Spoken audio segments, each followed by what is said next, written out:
राधे राधे आप सभी को। स्वागत है आप सभी का आज की क्लास में।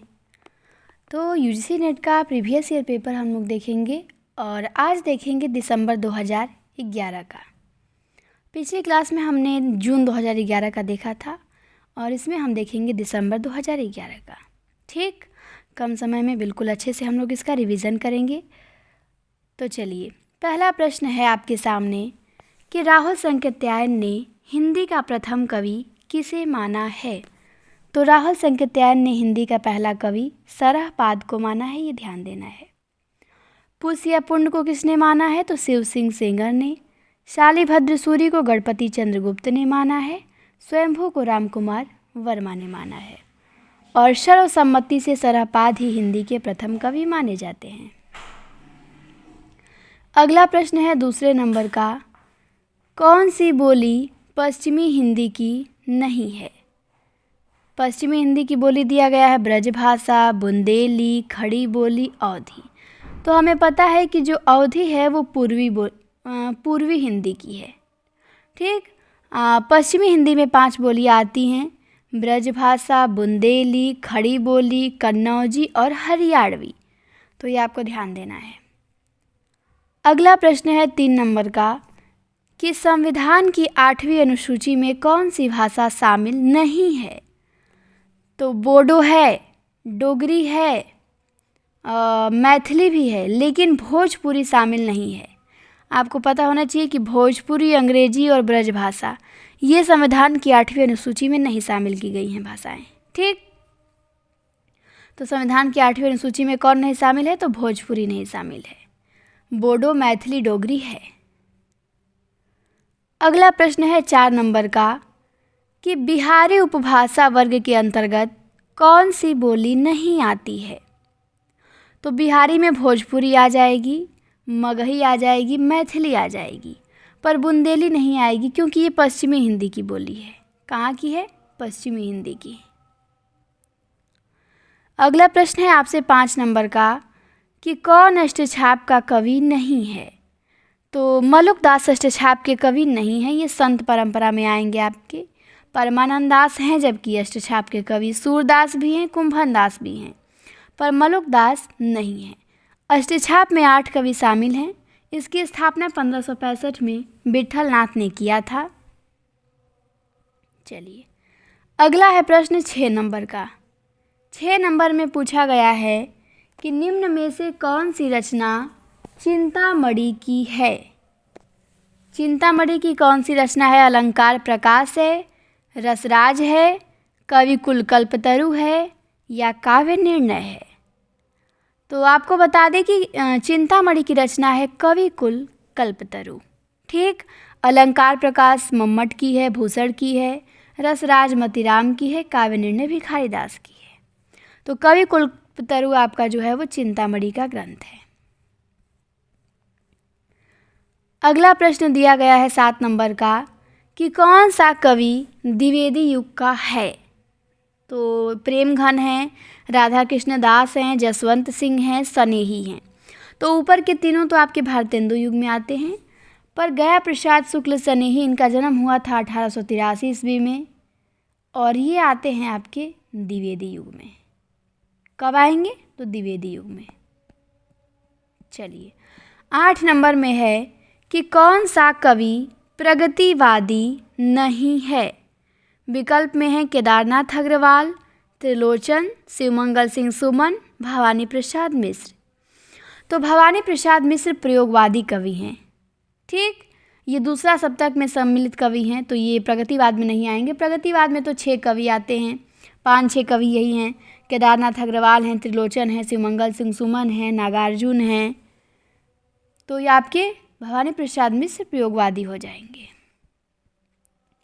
9 नंबर का प्रश्न है कि पहले में सन्नाटा बुनता हूँ किसका काव्य है या किसकी पंक्ति है। तो पहले में सन्नाटा बुनता हूँ ये अज्ञे की है। किसकी, अज्ञे ने लिखा है पहले में सन्नाटा बुनता हूँ। फिर लिखा है नागार्जुन ने घुन खाए सहतीरों पे 12 खड़ी विधाता बाचे। फिर शमशेर बहादुर सिंह ने लिखा है एक पीली शाम पतझड़ का जरा अटका हुआ पत्ता। फिर रामकुमार वर्मा ने लिखा है हे ग्राम देवता, नमस्कार सोना चांदी से नहीं, किंतु तुमने मिट्टी से दिया प्यार। ये रामकुमार वर्मा का है। फिर आते हैं 10 नंबर पे। 10 नंबर का प्रश्न क्या है? 10 नंबर में प्रश्न किया गया है कि कौन सी रचना सर्वेश्वर दयाल सक्सेना की नहीं है? काठ की घंटियाँ, कुआनो नदी, आत्महत्या के विरुद्ध, लिपटा रजाई में। तो आत्महत्या के विरुद्ध नहीं है क्योंकि ये रघुवीर सहाय की रचना है। ठीक, आत्महत्या के विरुद्ध रघुवीर सहाय की है, जबकि काठ की घंटियाँ, कुआनो नदी, लिपटा रजाई में ये सक्सेना की है। 11 नंबर में है कि कौन सा उपन्यास देवकी नंदन खत्री का नहीं है? नरेंद्र मोहिनी, भाग्यवती, चंद्रकांता, कुसुमलता। तो भाग्यवती नहीं है, ये श्रद्धाराम फुल्लौरी का है। किसका है? श्रद्धाराम फुल्लौरी का। और नरेंद्र मोहिनी, चंद्रकांता, कुसुमलता ये देवकी नंदन खत्री का उपन्यास है। अब आते हैं 12 नंबर पे। 12 नंबर में पूछा गया है कि कौन सा कहानीकार ग्रामीण चेतना का नहीं है? मार्कंडे, विवेकी राय, शिवप्रसाद सिंह, निर्मल वर्मा। तो निर्मल वर्मा आपके ग्रामीण चेतना के नहीं हैं, ये पाश्चात्य परंपरा के कहानीकार माने जाते हैं। ये नई कहानी में आ जाएंगे। ठीक, समकालीन कहानी में आएंगे निर्मल वर्मा। तो ये आपके ग्रामीण चेतना के नहीं है। बाकी मार्कंडे हो गए, शिवप्रसाद सिंह हो गए, विवेकी राय हो गए, ये सब ग्रामीण चेतना के कहानीकार हैं, आंचलिक कहानीकार हैं। तो ये आपको ध्यान देना है कि निर्मल वर्मा नहीं है। फिर पूछा है इंदु पत्रिका के संपादक का नाम बताइए। तो इंदु पत्रिका के संपादक हैं अंबिका प्रसाद गुप्त। 1909 में इसका संपादक किए हैं। तो इंदु पत्रिका किसकी है? अंबिका प्रसाद गुप्त की है। और नई कविता पत्रिका जगदीश गुप्त की है। समालोचक पत्रिका है गुलेरी की। और पाटिल पुत्र पत्रिका है काशी प्रसाद जायसवाल की। फिर आपका अगला प्रश्न है 14 नंबर का। 14 नंबर में पूछा गया है आवारा मसीहा जीवनी किसके जीवन पे आधारित है? तो आवारा मसीहा लिखा तो है विष्णु प्रभाकर ने 1974 में, और ये 3 भागों में विभक्त है, दिशाहारा, दिशा की खोज और दिशांत। पर ये लिखा गया है शरद चंद्र के ऊपर। किसके ऊपर? शरद चंद्र के ऊपर लिखा गया है। फिर पूछा गया है आपसे 15 नंबर का प्रश्न है कि निम्न में से कौन सी रचना नाट्य काव्य नहीं है? अग्निलीक, परशुराम की प्रतीक्षा, अंधा युग, एक कंठ विस्पाई। तो परशुराम की प्रतीक्षा नाट्य काव्य नहीं है या गीति नाट्य नहीं है। अग्निलीक है, अंधा युग है, एक कंठ विस्पाई है। ये तीनों है गीति नाट्य या नाट्य काव्य, लेकिन परशुराम की प्रतीक्षा नहीं है। तो बी ऑप्शन हमारा यहाँ पे सही हो जाएगा। अग्निलिख भात भूषण अग्रवाल का गीति नाट्य है, अंधायुग धर्मवीर भारती का है, एक कंठ विस्पाई दुष्यंत कुमार का है। 16 नंबर में दिया है कौन सा ग्रंथ हजारी प्रसाद द्विवेदी का नहीं है? तो वृत्त और विकास नहीं है हजारी प्रसाद द्विवेदी का, ये शांति प्रिय द्विवेदी का निबंध है। वृत्त और विकास शांति प्रिय द्विवेदी का निबंध है। अशोक के फूल हजारी प्रसाद द्विवेदी का है, विचार प्रवाह है और कुटज है, पर वृत्त और विकास इनका नहीं है। अब आते हैं 17 नंबर पे। 17 नंबर में पूछा गया है कि प्रगतिशील साहित्य की समस्याएं नामक ग्रंथ के लेखक हैं। तो प्रगतिशील साहित्य की समस्याएं नामक ग्रंथ लिखा है रामविलास शर्मा ने। किसने लिखा है? रामविलास शर्मा ने। फिर है नए साहित्य नए प्रश्न, ये लिखा है नंदुलारे वाजपेयी ने। महाकवि की तर्जनी कुबेरनाथ राय ने। आलोचक की आस्था डॉक्टर नगेंद्र ने। फिर आपका अगला प्रश्न है यहाँ पे 21 नंबर का, नहीं 20 नंबर का है पहले, तो 18 नंबर का, कि रस गंगाधर किसका ग्रंथ है? तो बहुत फेमस क्वेश्चन है ये। रस गंगाधर पंडित राज जगन्नाथ का ग्रंथ है। काव्य प्रकाश मम्मट का है, साहित्य दर्पण विश्वनाथ का है और चित्त विचार चर्चा क्षेमेंद्र का है। अब आते हैं 19 नंबर में। 19 नंबर में पूछा गया है कि इनमें से कौन रस सूत्र की व्याख्याता नहीं है। तो नाट्यशास्त्र के जो व्याख्याता हैं वो 4 लोग हैं। कौन कौन? भट्ट लोलट हैं, शंकुक हैं, भट्टनायक हैं और अभिनव गुप्त हैं, पर वामन नहीं हैं आपके। ठीक, नायक, लोलट, अभिनव गुप्त और शंकुक ये चारों हैं, पर वामन नहीं है। 20 नंबर का प्रश्न है the principle of literary criticism. ये किसका ग्रंथ है? तो ये ग्रंथ है I.A. रिचर्ड्स का। The principles of literary criticism किसने लिखा है? तो I.A. रिचर्ड्स ने लिखा है। फिर 21 नंबर का क्वेश्चन है कि निम्न रचनाओं को सही अनुक्रम लिखिए। ठीक, ये रचनाएं दी गई हैं। तो प्रिय प्रवास दिया गया है, साकेत दिया गया है, कामायनी है और कुरुक्षेत्र है।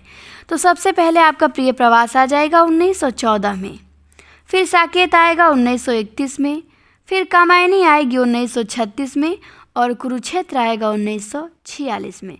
तो इसका तो डेट आपको याद होनी चाहिए क्योंकि सारी फेमस रचनाएं यहाँ पे दी गई हैं। 22 नंबर में पूछा है कि प्रकाशन वर्ष की दृष्टि से हिंदी पत्रिकाओं का सही क्रम लिखिए।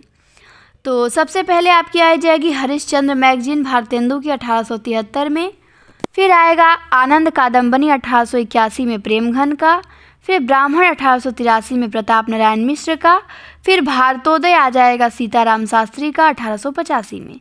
तो ए ऑप्शन हमारा यहाँ पे बिल्कुल करेक्ट है। सी ऑप्शन क्या है? बिल्कुल सही है। अब आते हैं 23 नंबर में। 23 नंबर में दिया है उपन्यासकारों का क्रम बताइए। तो यहाँ पे सबसे पहले तो आएंगे ईलाचंद्र जोशी, शायद 1903 में है, फिर अस्का आएंगे, फिर मोहन राकेश आएंगे, फिर नरेंद्र कोहली आएंगे। इसका बी ऑप्शन सही लग रहा है मुझे। यहाँ पे डेट देख लेते हैं और बिल्कुल बी होगा ही। 1902 या 3 में ईलाचंद्र जोशी माने जाते हैं और उपेंद्र नाथ अस्क 1910 में, मोहन राकेश 1925 में और नरेंद्र कोहली 1940 में। फिर 24 नंबर में पूछा गया है कि रामचरितमानस के कांडों का सही क्रम बताइए। तो मानस में 7 कांड हैं और इन कांडों का आपको सही क्रम बताना है। तो आएगा आपका बाल्यकांड, अयोध्या कांड, अरण्य कांड, किष्किंधा कांड। ये आपका बी वाला बिल्कुल क्रम है। 7 कांड देख लीजिए यहाँ पे। सबसे पहले बाल कांड, फिर अयोध्या कांड, फिर अरण्य कांड, फिर किष्किंधा कांड, फिर सुंदर कांड, फिर लंका कांड और फिर उत्तरकांड। सबसे अंत में उत्तरकांड है। 25 नंबर में कवियों का क्रम बताना है। तो यहाँ पे तो हम सही कर सकते हैं। क्योंकि सबसे पहले आदिकाल के विद्यापति आ जाएंगे, फिर भक्तिकाल के रसखान आ जाएंगे, फिर सबसे पहले रीतिकाल के प्रथम कवि केशवदास आ जाएंगे, फिर रीति मुक्त धारा के अंतिम कवि द्विजदेव आ जाएंगे। तो ऐसे भी हम देख सकते हैं, सी वाला हो जाएगा। और इनका डेट भी हम देख सकते हैं। विद्यापति का जन्म 1350 में हुआ था, रसखान का 1533 में हुआ था, केशवदास का 1555 में हुआ था और द्विजदेव का 1820 में हुआ था। अब आते हैं हम 26 नंबर पे। 26 नंबर में नाटकों का क्रम बताना है। यहाँ पे नाटक दिए गए हैं। प्रसाद जी का है, नरेंद्र मोहन का है, भारतेंदु का है, भीष्म साहनी का नाटक है। तो यहाँ पे सबसे पहले आएगा भारत दुर्दशा भारतेंदु का नाटक, क्योंकि सबसे पहले लिखे थे भारतेंदु 1880 में भारत दुर्दशा। उसके बाद आ जाएगा स्कंदगुप्त 1928 में। ठीक, इसके बाद आ जाएगा कबीरा खड़ा बाजार में 1981 में। फिर आएगा कहे कबीर सुनो भाई साधो, नरेंद्र मोहन का है 1987 में। तो सबसे पहले भारत दुर्दशा 1880 में, स्कंदगुप्त 1928 में, कबीरा खड़ा बाजार में 1981 में, कहे कबीर सुनो भाई साधो 1987 में। तो बी ऑप्शन हमारा सही है। 27 नंबर में उपन्यासों का क्रम बताना है। निम्नलिखित उपन्यासों का सही क्रम बताइए। तो सबसे पहले आएगा झूठा सच 1958 में। कब है? 1958 में। फिर आएगा आधा घाव 1966 में। फिर आएगा धरती धन्ना अपना 1972 में। फिर आएगा धार 1990 में। तो झूठा सच यशपाल का है, आधा गांव राही मासूम रजा का है, धरती धन्ना अपना जगदीश चंद्र का है और धार संजीव का उपन्यास है। तो झूठा सच 58 में है, आधा गांव 66 में है, धरती धन्ना अपना 72 में है और धार 1990 में है। डी ऑप्शन हमारा यहाँ पे सही हो जाएगा। अगला है प्रश्न 28 नंबर का। 28 नंबर में कहानियों का क्रम बताना है आपको। तो यहाँ पे सबसे पहले आएगा प्रेमचंद का पंच परमेश्वर 1916 में है। फिर पर्दा आएगा, ये यशपाल की कहानी 1944 में। यहाँ निर्मल वर्मा दे दिया है, गलती से इधर उधर कर दिया है। और फिर आपका आ जाएगा परिंदे 1960 में निर्मल वर्मा का। फिर पाल गोमरा का स्कूटर 1997 में उदय प्रकाश का। तो सबसे पहले पंच परमेश्वर 1916 में, पर्दा 1944 में, परिंदे 1960 में और पाल गोमरा का स्कूटर 1997 में। 29 नंबर में निबंधकारों का सही क्रम बताना है। निबंधकार दिए गए हैं और सारे भारतेंदु युग के हैं और द्विवेदी युग के भी कुछ हैं। तो सबसे पहले तो आपके बाल मुकुंद गुप्त आते हैं 1865 में। फिर इसके बाद आते हैं श्याम सुंदर दास 1875 में। फिर आते हैं सरदार पूर्ण सिंह 1881 में और फिर आते हैं बाबू गुलाब राय 1888 में। तो ये आपको विशेष ध्यान देना है, ठीक। बाल मुकुंद गुप्त आएंगे सबसे पहले 1865 में, फिर श्याम सुंदर दास आएंगे 1875 में, फिर पूर्ण सिंह आएंगे 1881 में, फिर बाबू गुलाब राय 1888 में। अब है 30 नंबर का प्रश्न। 30 नंबर में आचार्यों का क्रम बताना है उनके समय के अनुसार। काव्यशास्त्रीय आचार्यों के नाम दिए गए हैं। तो सबसे पहले तो भरत मुनि आएंगे क्योंकि काव्यशास्त्र के पहले आचार्य ये हैं। दूसरी शताब्दी में इनका समय भी है। सबसे पहले भरत मुनि, फिर भामा 6वीं शताब्दी में, फिर अभिनव गुप्त 10वीं से 11वीं शताब्दी में, फिर विश्वनाथ 14वीं शताब्दी में। तो सबसे अंतिम में विश्वनाथ हैं 14वीं में, अभिनव गुप्त हैं 10वीं 11वीं में, भामा हैं 6वीं में। अब है 31 नंबर का प्रश्न। 31 नंबर में निबंधकारों को मिलाना है। सूची 1 का सूची 2 में मिलान करना है। सूची 1 में दिया है पगडंडियों का जमाना निबंध। तो ये निबंध है हरिशंकर परशाई का। फिर है अंगद का 5 श्रीलाल शुक्ल का, गंधमादन कुबेरनाथ राय का, जीप पर सवार इलिया शरद जोशी का।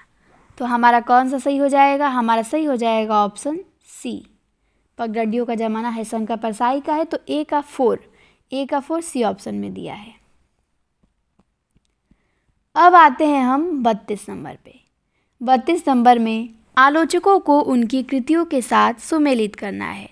सूची 1 में आलोचक हैं, सूची 2 में उनकी कृति है।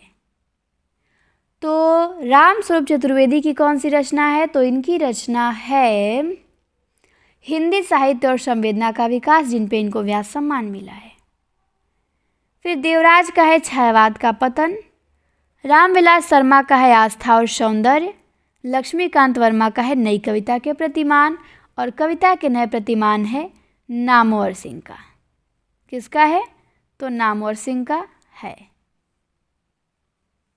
तो हमारा डी ऑप्शन बिल्कुल सही है। यहाँ पे बिल्कुल हमने सही मिलाया था, आप देख सकते हैं यहाँ।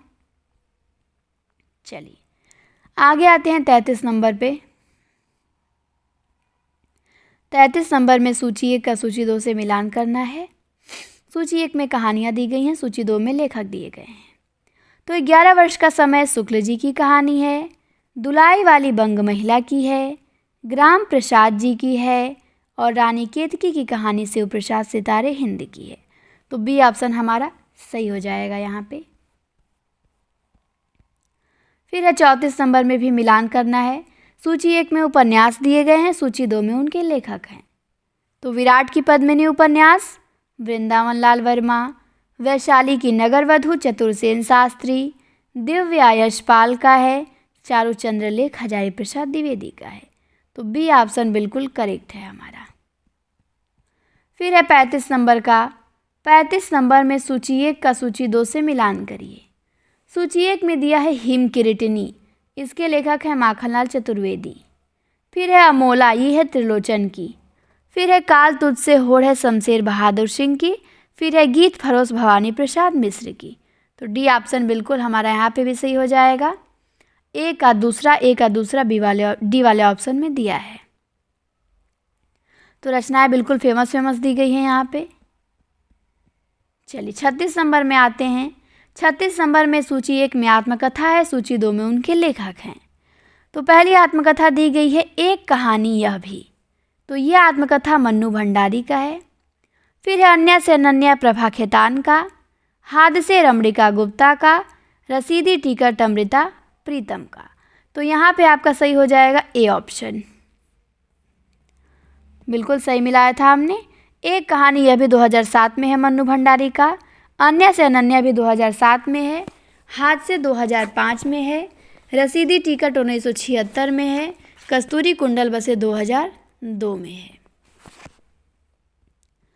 फिर है 37 नंबर का क्वेश्चन आपसे।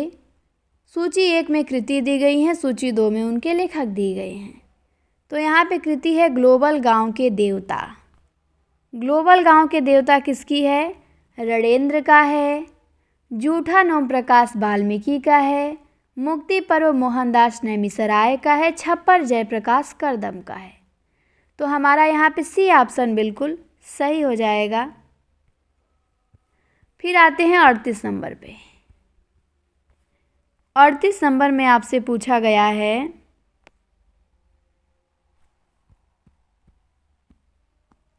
हाँ ये तो हो गया हमारा 38 नंबर का हमारा प्रश्न है। यहाँ पे पंक्ति दी गई है सूची 1 में और सूची 2 में पंक्तियों के लेखक दिए गए हैं। तो यहाँ पे हमारा कौन सा सही होगा? पंक्ति है गोरख जगायो जोग भगति भगायो लोग। ये पंक्ति है तुलसीदास की कवितावली से, तो हमारा ए का 5वां हो जाएगा सही। फिर है आपका अन्न बूढ़े बूढ़े तिरे जे बूढ़े सब अंग। ये किसकी पंक्ति है? ये बिहारी की पंक्ति है। बिहारी ने लिखा है कि अन्न बूढ़े बूढ़े तिरे जे बूढ़े सब अंग। फिर अतिसूद हो स्नेह को मारक है, घनानंद ने लिखा है। बसो मेरे नैनन में नंदलाल, मीराबाई ने लिखा है। तो हमारा बी ऑप्शन सही हो जाएगा। अगला प्रश्न है 39 नंबर का। 39 नंबर में सूची 1 में पंक्ति दी गई है, सूची 2 में लेखक दी गई है। काव्यशास्त्र की पंक्तियाँ हैं। तो पहली पंक्ति है तद्दोषो शब्दार्थो सगुणावलंकृति पुनः क्वापी। तो पुनः क्वापी वाली पंक्ति मम्मट की हो जाएगी। प्रज्ञा नवोन्मेष शालिनी प्रतिभा मता भट्टतौत का, नकांतमपि निर्भुषम विभाति वनिता मुखम, ये भामा का, कीर्ति भनिति भूति भली सोई, ये तुलसीदास का। किसकी है ये? तुलसीदास की। तो हमारा डी ऑप्शन बिल्कुल सही हो जाएगा। फिर 40 नंबर में कुछ पाश्चात्य काव्यशास्त्र के ग्रंथ दिए गए हैं सूची 1 में, और सूची 2 में उनके लेखक दिए गए हैं। तो पहला ग्रंथ है द कम्युनिस्ट मैनिफेस्टो। तो द कम्युनिस्ट मैनिफेस्टो है कार्ल मार्क्स का। फिर है the use of poetry and use of criticism. ये है टी.एस. इलियट का। फिर है इल्यूजन एंड रियलिटी। ये है कॉर्डवेल का। फिर है the poetic image, C Day Lewis का। तो सी ऑप्शन बिल्कुल सही है। द कम्युनिस्ट मैनिफेस्टो किसका है? कार्ल मार्क्स का है। मैनिफेस्टो कार्ल मार्क्स लिखे हैं। The use of poetry and ये लिखे हैं आपके इलियट। इल्यूजन एंड रियलिटी ये कॉर्डवेल ने लिखा है। फिर द पोएटिक इमेज ये लिखा है सी डे लेविस ने। अब 41 से 45 तक आपका स्थापना दिया गया है और तर्क दिया गया है। तो हमारी स्थापना और तर्क को पढ़ के यहाँ पे आंसर देना है। तो स्थापना क्या दी गई है? स्थापना दी गई है कि चिंतन की अपेक्षा कर्म सत्य के अधिक समीप होता है। फिर तर्क दिया गया है क्योंकि धर्म में सक्रियता और व्यवहारिकता होती है। तो यहाँ पे आपका ए और आर दोनों सही हो जाएगा। क्यों? क्योंकि चिंतन में काल्पनिकता का भी समावेश होता है और जबकि कर्म में सत्य ज़्यादा होता है। कर्म सक्रिय एवं व्यवहारिक भी होता है, तो दोनों सही हो जाएगा। फिर 42 नंबर में स्थापना दी गई है कि भाषा ही एकमात्र साधन है जो अन्य पशुओं से मनुष्य को पृथक करता है, तो बिल्कुल सही है।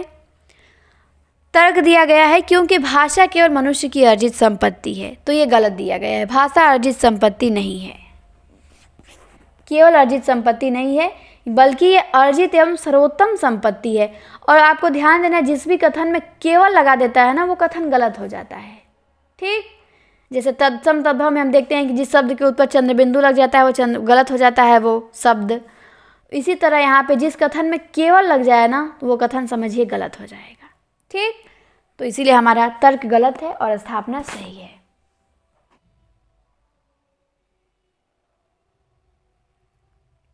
आगे आते हैं।